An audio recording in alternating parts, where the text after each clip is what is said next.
الحمد لله رب العالمين والصلاة والسلام على أشرف الأنبياء والمرسلين وعلى آله وأصحابه أجمعين أما بعد قال الله تعالى في كلامه المجيد والفرقان الحميد وأذن في الناس بالحج يأتوك رجالا وعلى كل ضامر يأتين من كل فج عميق সদাকাল্লাহুল আযীম। সম্মানিত শ্রোতাদেরকে আন্তরিক মোবারকবাদ জানিয়ে শুরু করছি। আজকে আমরা আলোচনা করব পবিত্র মক্কাতুল মুকাররমায় অবস্থিত মুজদালিফা ও মিনায় হাজী সাহেবদের অবস্থান সম্পর্কে। আল্লাহ সুবহানাহু ওয়া তাআলা সামর্থ্যবান মুসলমানদের উপর হজ ফরজ করেছেন। গুরুত্বপূর্ণ একটি ইবাদত। এই ইবাদতের মধ্যে আর্থিক ব্যয়ের পাশাপাশি রয়েছে শারীরিক কষ্ট। আল্লাহ রাব্বুল আলামিনের দরবারে যখন হজ কবুল হয়ে যাবে, তখন আল্লাহর এই মেহমানগণ হয়ে যাবেন জান্নাতের অধিবাসী। ইব্রাহিম আলাইহিস সালাতু ওয়াস সালাম আবু কুবাইস পাহাড়ে দাঁড়িয়ে আল্লাহ রাব্বুল আলামিনের নির্দেশে ঘোষণা দিয়েছিলেন, মানুষের মধ্যে হজের ঘোষণা।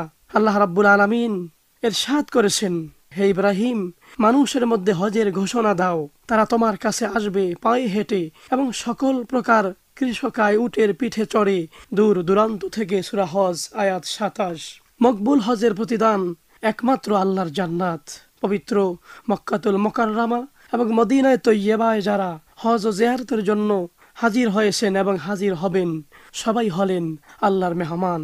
আল্লাহ রাব্বুল আলামিন যাদেরকে কবুল করেন, তারাই তো আল্লাহর মেহমান হওয়ার সুযোগ অর্জন করতে পারে। এজন্য হজ্জে মাবরুর যার নসিব হয়ে যায়, আল্লাহর রাসূল সেই হাজি সম্পর্কে ইরশাদ করেছেন, আল হাজ্জু ইয়াশফাউ ফি আরবা'i মিয়াতি আহলি বাইতিন আও ক্বালা মিন আহলি বাইতিহি ওয়া ইখরুজু মিন যুনুবিহি কায়াউমিন ওয়ালাদাতহু উম্মুহু।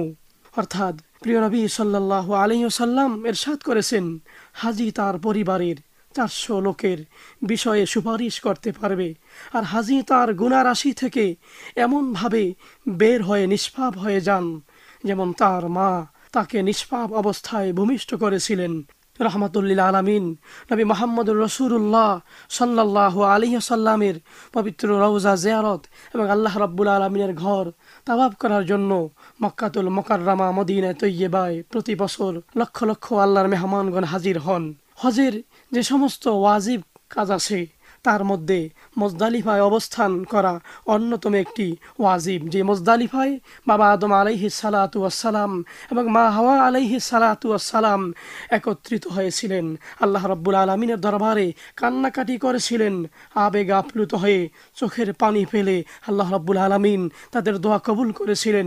এজন্য যারা আল্লাহর মেহমান হজ করতে যাবেন, সে মুজদালিফায় অবস্থান করা তাদের জন্য ওয়াজিব। কিছু সময়ের জন্য হলেও সেখানে অবস্থান করতে হবে। মাগরিব ও এশার নামাজ একত্রে আদায় করা সেখানে ওয়াজিব। সুপ্রিয় শ্রোতা মণ্ডলী, আমরা এ পর্যায়ে মুজদালিফায় হাজিউল হারামাইনদের অবস্থান সম্পর্কে আলোচনা শুনব। আলোচনা করছেন মাওলানা ফরিদ আহমদ। বিসমিল্লাহির রহমানির রহিম। সম্মানিত হাজী সাহেবানগণ, আপনারা হচ্ছেন মহান আল্লাহ রব্বুল আলামিনের একান্ত খাস মেহমান। কেননা আপনারা মহান আল্লাহ রব্বুল আলামিনের ডাকে সাড়া দিয়ে জীবনের গুরুত্বপূর্ণ একটি ফরজ ইবাদত পালন করবেন। পবিত্র হজ এমন একটি ইবাদত যাতে শক্তি সামর্থ্য থাকা অতীব আবশ্যক। জানমালের ত্যাগ স্বীকার করে আল্লাহ পাকের মেহমান হওয়া কত বড় ফজিলত ও মর্তবার বিষয় তা বলে শেষ করা যায় না। আমরা জানি ইসলামের অন্যান্য ফরজ ইবাদতগুলি নিজ বাড়িতে বা দেশে বসে করা সম্ভব, কিন্তু হজের বেলায় তা সম্ভব নয়। হজ পালন করতে গেলে নির্দিষ্ট সময়ে বিশেষ স্থানগুলোতে অবস্থান করতে হয়। অবস্থান করতে হয় আরাফার ময়দানে, যেখানে বাবা আদম আলাইহিস সালাম ও মা হাওয়া আলাইহিস সালাম একত্র হয়েছিলেন। রাত যাপন করতে হয় মুজদালেফা নামক স্থানে খোলা আকাশের নিচে, সব ধরনের শিরকমুক্ত হয়ে সম্পূর্ণ বিনয় চিত্তে আল্লাহর ঘর কাবাকে কেন্দ্র করে তারই সন্তুষ্টর জন্য করতে হয় তাওয়াফ। তার প্রশংসার সাথে সাথে দুনিয়া ও আখেরাতের সব কল্যাণ কামনা করা হয় একমাত্র আল্লাহ রব্বুল আলামিনের জন্য। আর এই ইবাদতগুলো বাস্তব জীবনে কিভাবে চলতে হবে সেই শিক্ষার একমাত্র ট্রেনিং ক্ষেত্র। হজের সময় হাজী সাহেবানগণ আল্লাহর ঘর, আল্লাহর নিদর্শনগুলো দেখতে পান ও উপলব্ধি করেন।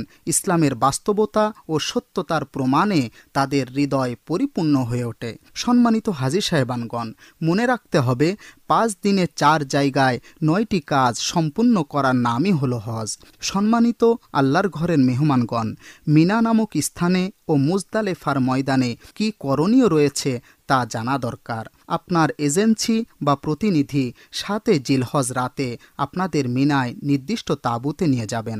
মনে রাখবেন, তাঁবুতে আপনারা শোয়ার জন্য 1 থেকে 1.5 হাত জায়গা বরাদ্দ পাবেন এবং মিনায় অবস্থানকালে আপনাকে 4 থেকে 5 দিনের শুকনো খাবার অবশ্যই সাথে নিয়ে যেতে হবে। মিনায় কোনো খাবার হোটেল নেই, সেখানে প্রচণ্ড ভিড় হবে। প্রসাব পায়খানার লাইন দিয়ে যেতে হবে। গোসলের আলাদা কোনো ব্যবস্থা থাকে না।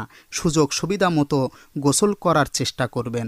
আপনি যদি 7 জিলহজ শেষ রাতে মিনায় পৌঁছান, 8 জিলহজ থেকে শুরু হবে প্রকৃত হজ। মিনা, আরাফা ও মুজদালেফায় কসর নামাজ পড়তে হবে। মিনায় অবস্থানকালে তালবিয়া, কুরআন তেলাওয়াত, জিকির আসকার ও অন্যান্য ইবাদতে মাশগুল থাকুন।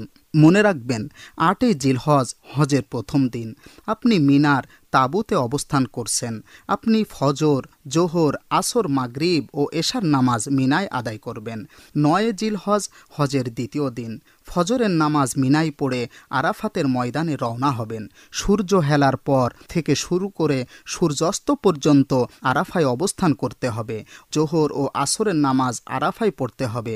সূর্যাস্তের পর মাগরিবের নামাজ না পড়ে মুজদালেফায় রওনা হতে হবে। মুজদালেফায় এশার ওয়াক্তে মাগরিবের ও এশার নামাজ 1 আজান ও 2 একামতে আদায় করতে হবে। ফজরের নামাজ এখানে আদায় করতে হবে।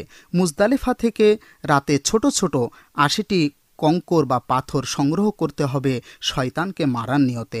10 জিলহজ হজের তৃতীয় দিন, সবচেয়ে কঠিন ও পরিশ্রমের দিন। মিনায় ফিরে সূর্য হেলার আগে জামারায় পৌঁছে বড় শয়তানকে 7টি পাথর মারতে হবে। এরপর কোরবানি হয়ে গেলে আপনি কাবা শরীফে তাওয়াফে জিয়ারত ও সাফা মারোয়া সাই করে হজের তৃতীয় ও সর্বশেষ ফরজ শেষ করবেন। তাওয়াফে জিয়ারত শেষ করে সুযোগ মতো মাথা মুন্ডন করবেন। তাওয়াফ শেষে মিনায় ফিরে রাত যাপন করতে হবে। 11 জিলহজ হজের চতুর্থ দিন। এই দিন সূর্য হেলার পর জামারায় যেয়ে 3টি শয়তানকে 7টি করে মোট 21টি পাথর মারতে হবে। প্রথম, ছোট, মধ্যম ও বড় শয়তানকে। সূর্য ডুবার আগেই পাথর মারা শেষ করে মিনায় ফিরে আসতে হবে। 12 জিলহজ হজের পঞ্চম দিন। মিনায় সর্বশেষ কাজ, সূর্য হেলার পর জামারায় 3টি শয়তানকে পাথর মেরে সূর্যাস্তের আগে মিনা ত্যাগ করে মক্কা শরীফে রওনা হওয়া। এভাবে মিনা ও মুজদালেফায় কাজগুলি ভালোভাবে আদায় করতে হবে। আলহামদুলিল্লাহ, আমরা এতক্ষণ পর্যন্ত মাওলানা ফরিদ আহমদের কাছ থেকে গুরুত্বপূর্ণ আলোচনা শুনলাম। সুপ্রিয় শ্রোতা মণ্ডলী এবং সম্মানিত হাজী সাহেবগণ, বিশেষত মুজদালিফায় অবস্থান করবেন যারা, এই বিষয়টি আমাদের ভালো করে খেয়াল রাখতে হবে। এর নিয়মকানুন আমাদের পূর্ব থেকেই ভালো করে অবগত হতে হবে। হজের আরেকটি ওয়াজিব কাজ হলো আরাফার পরে মুজদালিফা, এরপরে মিনায় যাওয়া, সেখানে হাজির হওয়া, কঙ্কর নিক্ষেপ করা। এটা হাজিউল হারামাইনদের জন্য অন্যতম একটি করণীয়। তো সেই মিনায় অবস্থান কিভাবে হাজিউল হারামাইনগণ অবস্থান করবেন, মিনায় তাদের করণীয় কি, এ বিষয়ে আমরা এখন আলোচনা শুনব। আলোচনা করছেন মাওলানা মোহাম্মদ কামরুল ইসলাম। বিসমিল্লাহির রহমানির রহিম। ইসলামের পঞ্চস্তম্ভের অন্যতম হজ। হজ পালনের সময় হাজী সাহেবদের মিনার উদ্দেশ্যে রওনা করতে হয়। মিনায় 10 জিলহজ হাজিদের জন্য 3টি আর হজে ইফরাদ হলে 2টি ওয়াজিব কাজ রয়েছে। প্রথমত, কঙ্কর নিক্ষেপ করা। এখানে বলে রাখা আবশ্যক, হাজী সাহেবদের জন্য মুস্তাহাব কাজ হলো মুজদালিফা হতে মিনার 3 জামরায় নিক্ষেপের জন্য মোট 70টি কঙ্কর সংগ্রহ করে নিতে হবে। মিনায় পৌঁছে হাজিগণ সর্বপ্রথম শুধু জামরায়ে আকাবায় অর্থাৎ বড় শয়তানে 7টি কঙ্কর নিক্ষেপ করা ওয়াজিব। এই কঙ্কর নিক্ষেপের সুন্নত সময় 10 জিলহজ সূর্যোদয় থেকে সূর্য হেলে যাওয়া পর্যন্ত। 11, 12 ও 13 জিলহজে মিনায় পাথর নিক্ষেপ করা ওয়াজিব। তবে এই দিনগুলিতে দুপুরের পর থেকে সুবহে সাদিক পর্যন্ত সময়ে প্রত্যেক জামরায় 60টি করে কঙ্কর মারা ওয়াজিব।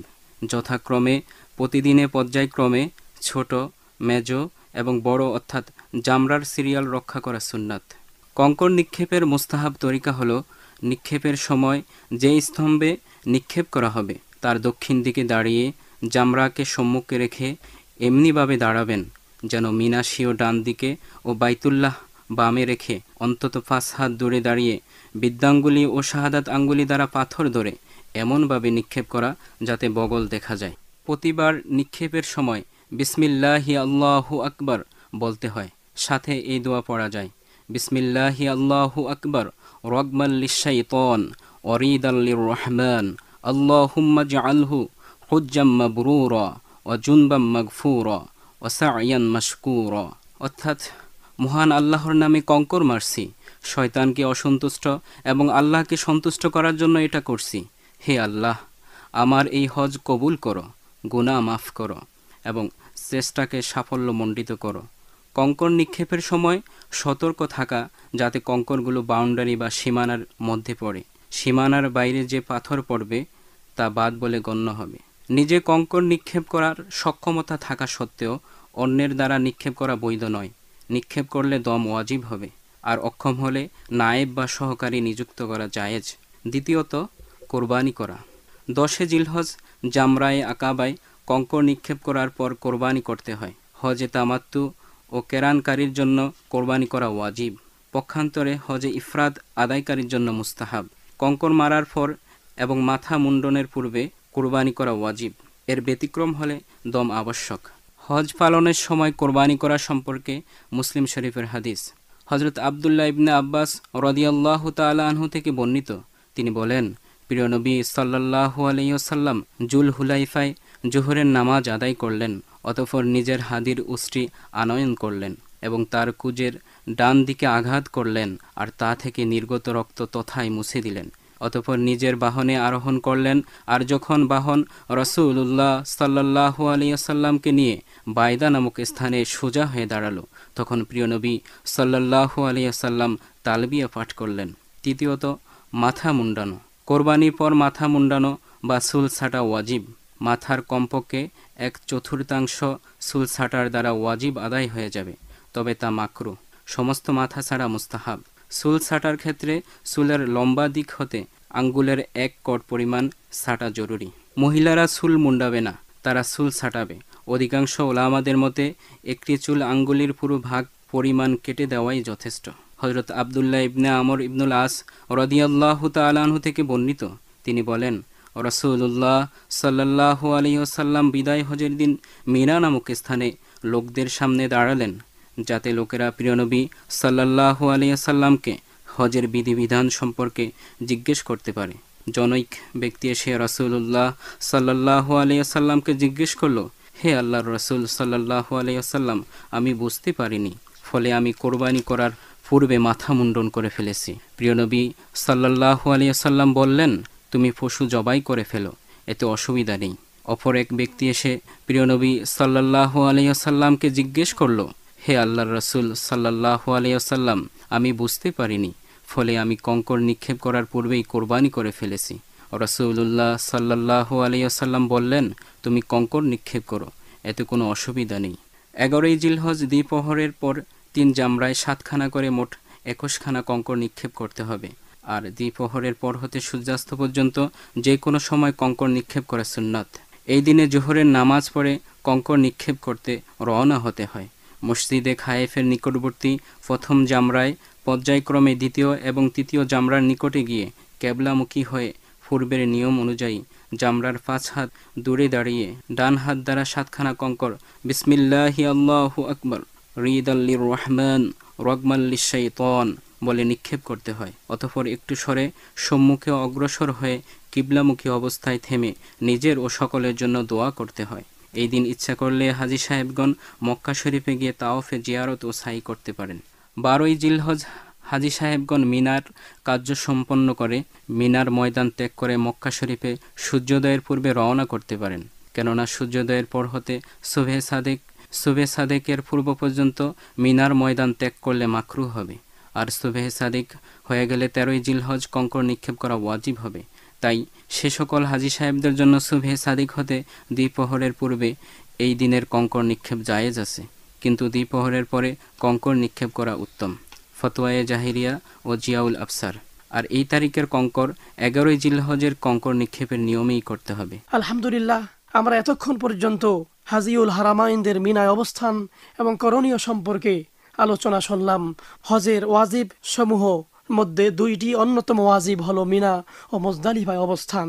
এই মিনা এবং মুজদালিফায় অবস্থান সম্পর্কে আমাদের ভালো করে জানতে হবে। যেহেতু অনেক ত্যাগ স্বীকার করে মক্কাতুল মুকাররমায় হাজির হবেন, নিজের কোনো ভুলের কারণে ত্রুটির কারণে যদি সমস্যা হয়ে যায় তাহলে তো প্রতি বছর মক্কায় যাওয়া সম্ভব হবে না, মদিনায় তৈয়বা দেখা নসিব হবে না। এজন্য মুজদালিফা এবং মিনা এছাড়া হজের আরও যে সমস্ত কার্যক্রম আছে, নিয়ম কানুন আছে, সব বিষয় সম্পর্কে ভালো করে আমরা অবগত হতে হবে। কবুল হজের প্রতিদান হলো আল্লাহর জান্নাত। এজন্য হৃদয় মন একমাত্র আল্লাহর দিকে রুজু করতে হবে। হজের মধ্যে যে সমস্ত শেয়ার ইসলাম আছে, নিদর্শনাবলী আছে, এই নিদর্শনাবলী দেখলে আল্লাহর ভয় অন্তরে জাগ্রত হয়, খোদাভীতি অন্তরে বদ্ধমূল হয়। হাজিউল হারামাইনগণ আপনারা বড়ই ভাগ্যবান। আল্লাহ রাব্বুল আলামিন যেন সকলকে হজ্জে মাবরুর নসিব করুন। আমিন।